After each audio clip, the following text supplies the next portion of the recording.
Truly, our lives are shaped by what I have learned on Instagram from other parents. Hello, welcome to The Rare Life. I'm your host, Madeline Cheney. Today, I am thrilled to share Jess's special topic episode. If you haven't listened to her story episode yet about her 2-year-old Lily, be sure to give that one a listen. Because season 3's theme is based on our relationships and how those are affected, for better or for worse, by our children and their different needs, I knew we had to do an episode about social media. When Kimball was diagnosed in utero and then later born, I experienced a huge disconnect from my friends, my siblings, and even my mom. None of them understood. None of them had been through this. They knew nothing about feeding tubes. They knew nothing of NICUs, and I suddenly felt other. Since then, I've come to peace with this, but my community of other parents that live this life is so valuable.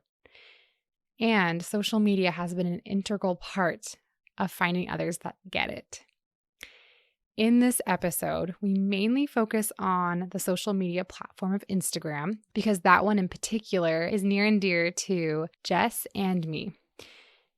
On Instagram, she has 40,000 followers, and kind of on accident, she tells that story in the episode. We have made some awesome connections because of it, including with each other. It's also a great place to search for others with similar diagnoses and subdiagnoses, even when they are rare or ultra rare. If you haven't already, searching a hashtag with your child's syndrome name or diagnosis name might help you find and create a community that you don't even know exists, even if it's just with a handful of people. So I highly recommend it. Because we focus on Instagram in this episode, I do want to give a shout out to Facebook before we jump in. Facebook has been wildly helpful to me in our rare journey with Kimball.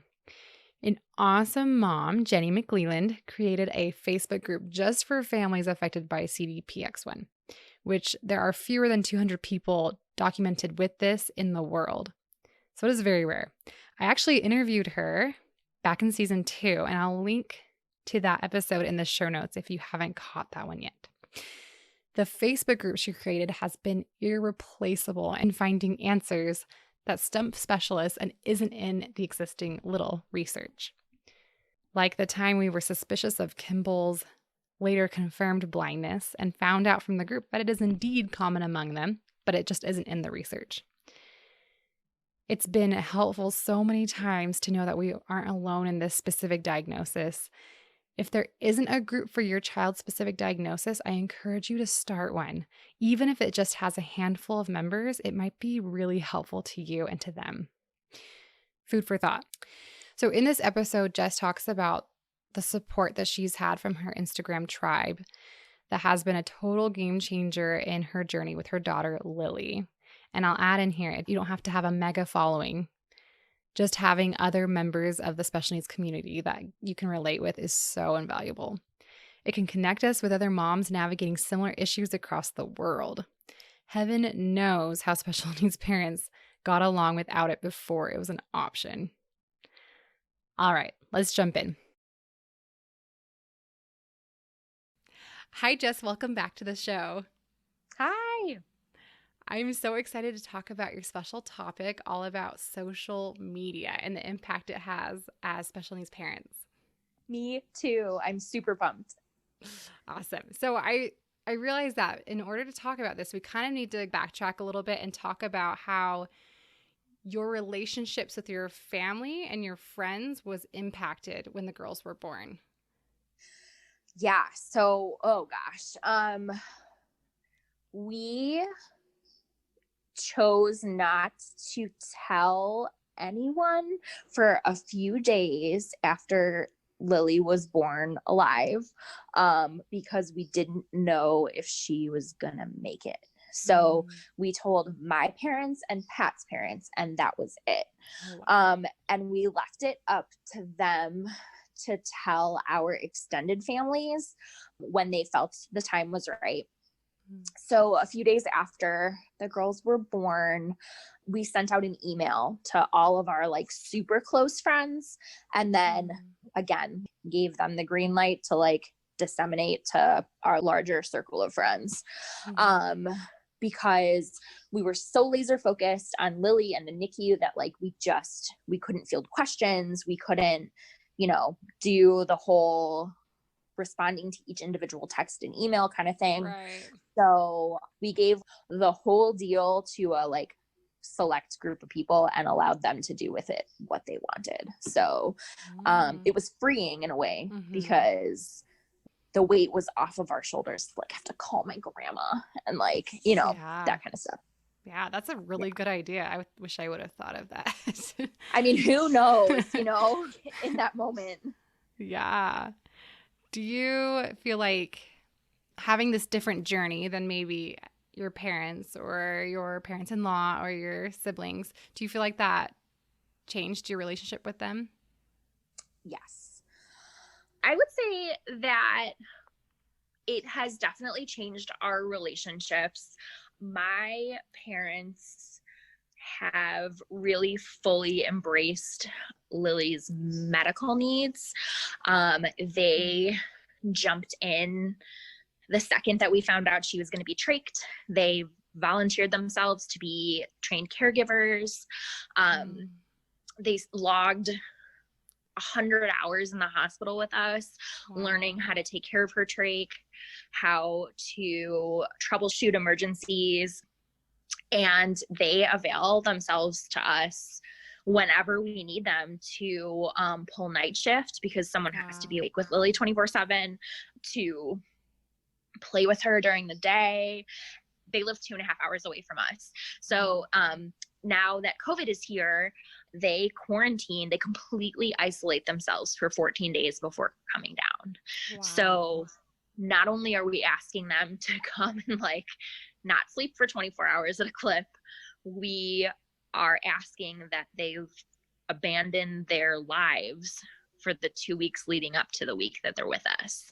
So in a given month, they have dedicated 3 of 4 weeks to us, which like we could not ask for more dedicated, incredible human beings to be the other 2 members of our 4-person team.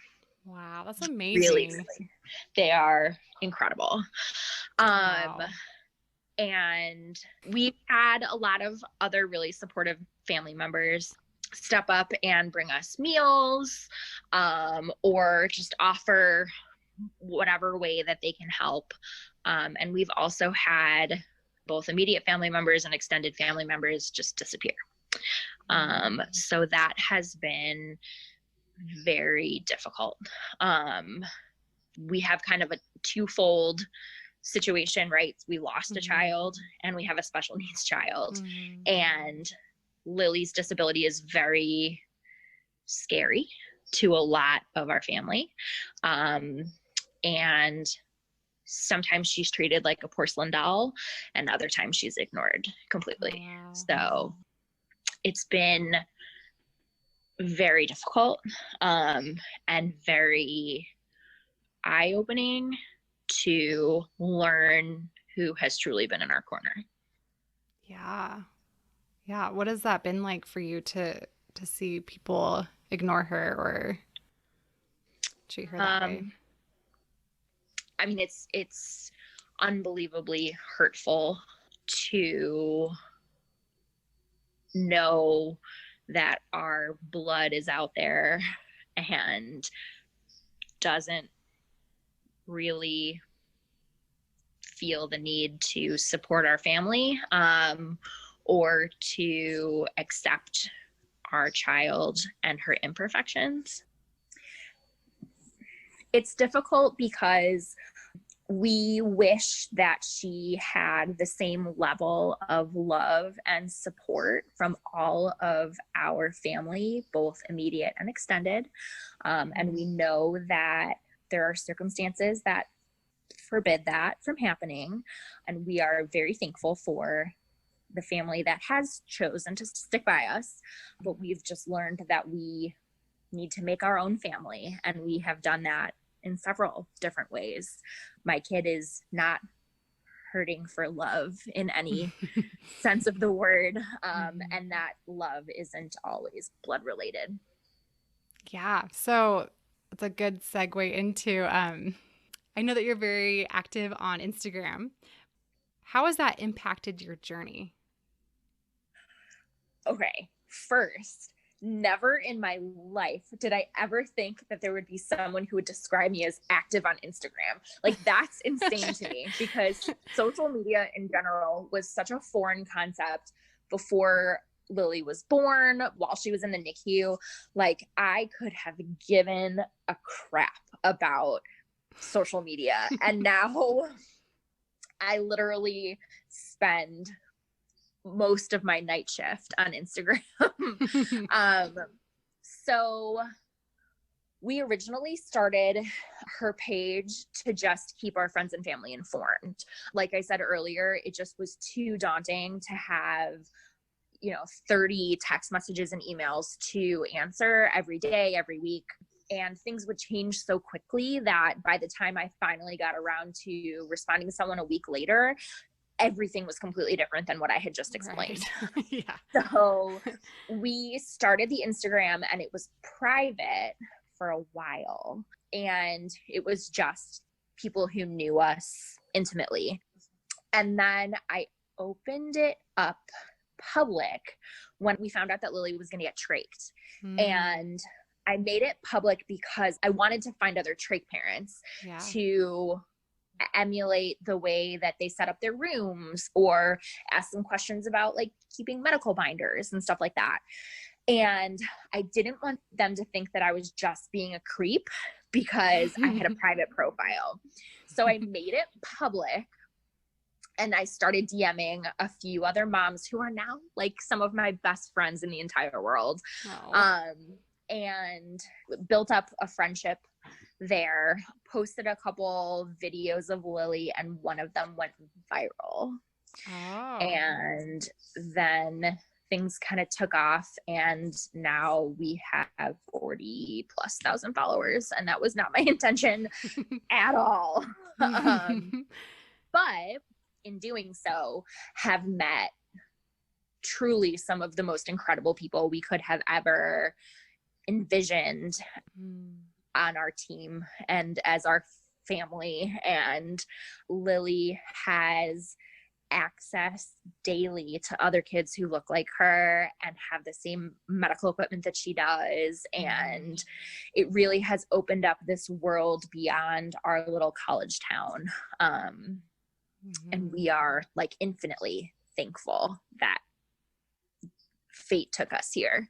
Yeah, that is an amazing story. I don't think that's the typical, Instagram viral account story. No. How do you feel like you noticed a difference between how old was she when she was trached and you went public? She was 5 months old. We were 5 months into our NICU stay and had about 3 months left. Okay. Yeah. So did you notice a difference between the before and after, like before when you had just your private account and then when you went public and you started getting more of a following and people were commenting or supporting you in that way? Yes. It was excellent to connect with other trach parents and to be able to ask them questions because really like we have the knowledge base that our nurses had, but their expertise stopped at the hospital. And so we were going home to God knows what, and having other trach parents really allowed us to have these sounding boards of like the smallest little things all the way up to like, car seats and like, big decisions that we had to make in order to bring her home. But at the same time, I opened myself up to the public, and probably 4 or 5 times a day, I would field questions for a really long time. Like, what's that thing in her neck? Or why does she look like that? Or why does she not have hair? And I very quickly learned when you open yourself up like that, the bad comes with the good. Yeah. That totally makes sense. Yeah, like when you talk about the the parents being the experts, in real life medical Mhm. momming. um, Yes. that reminds me too of another awesome part of social media on Facebook groups, especially in the rare community where like, especially when you have a rare syndrome, which I know that's a little different than Lily, Mhm. but where the doctors don't even know. They know hardly anything about it because there's such little Yes. literature. And then we were able to find a Facebook group that this awesome mom started that I'm so grateful for. And we can ask them, what about this? What about that? Do they have vision Yes. issues? And like, that's another, the parents being the experts. I feel like social media really helps magnify that because can you imagine a world where you didn't Totally. have access to that?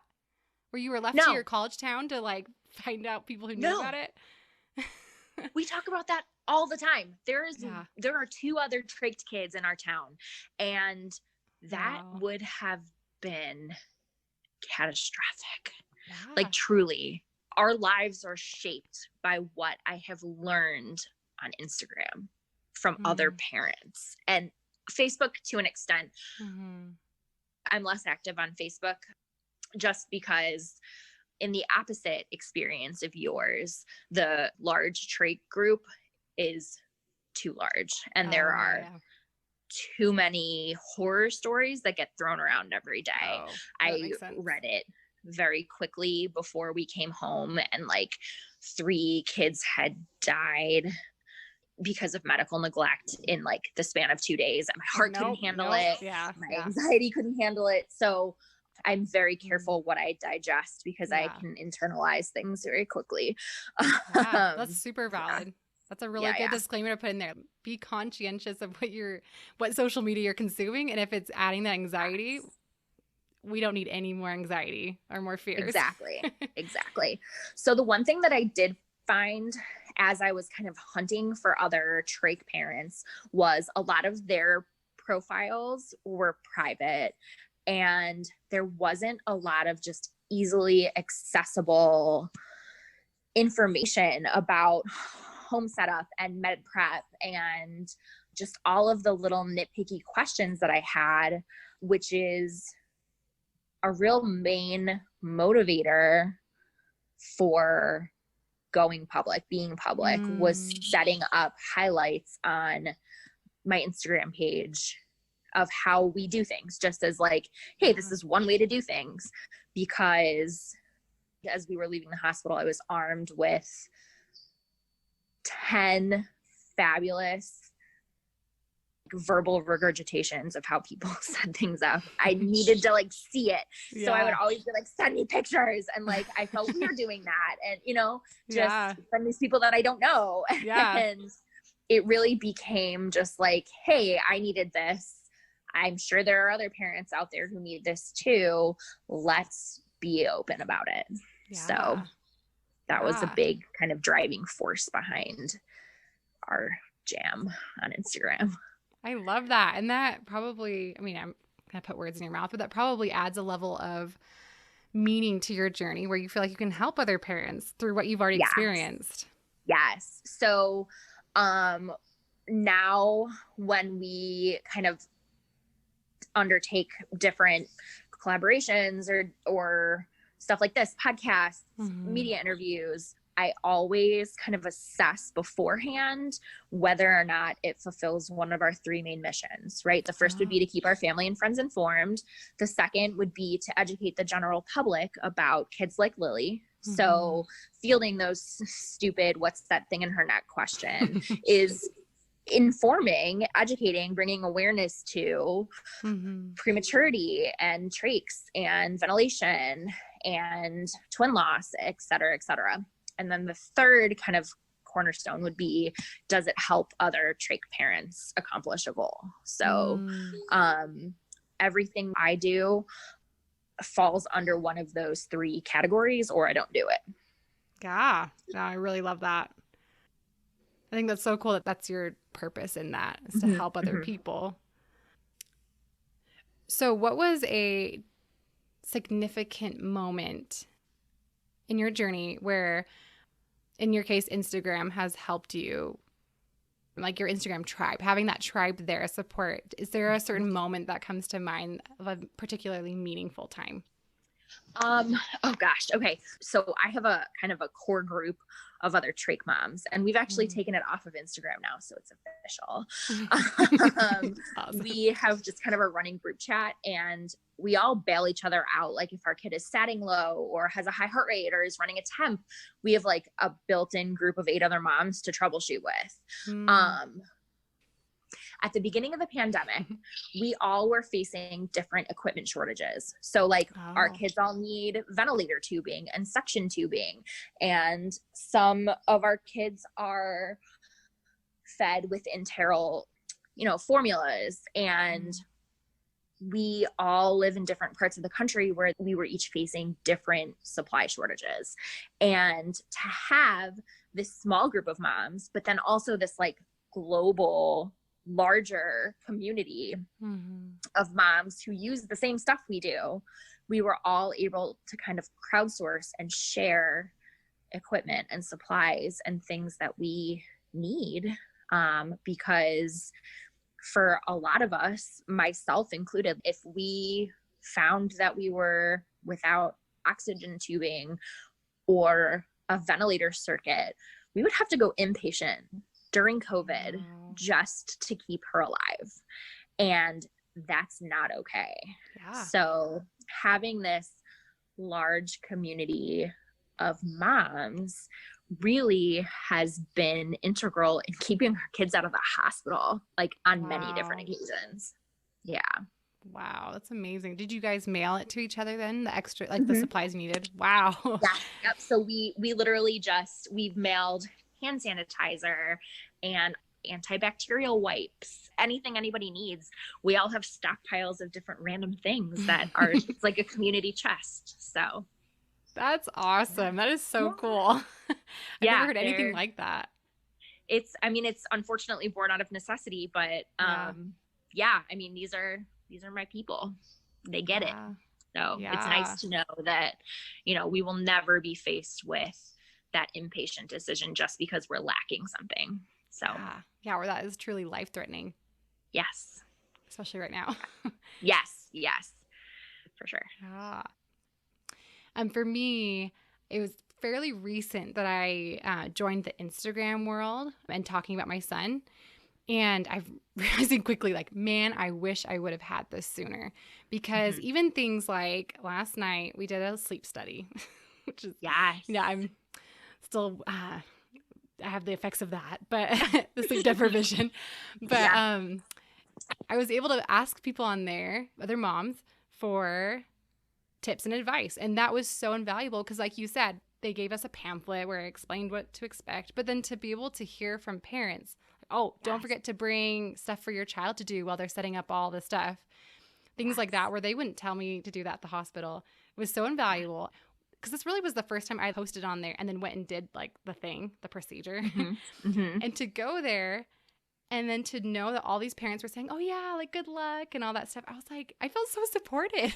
Yes. I was like, I'm part of this group. They know I'm going in tonight. And I felt like these people were coming with me.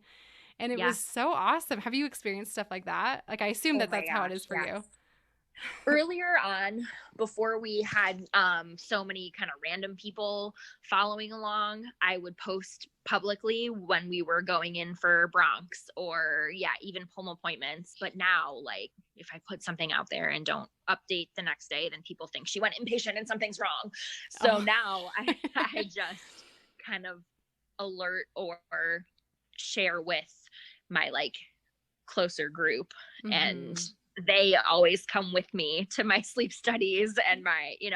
But definitely for a long time, having that woohoo, you got this of a few thousand people was like, whew, my bucket was filled up to the top. Like, and I knew, like, it's funny that, you just lived a sleep study. Like when we went for our first sleep study, I knew what shampoo to get when we came home to make sure she didn't have goo in her hair. But like that kind of stuff, like how in the world would I ever know that if I didn't have my mom squad? Yeah. Yeah. And like kind of going back to the idea of what did special needs parents do before social media? And I guess they just figured it out or didn't.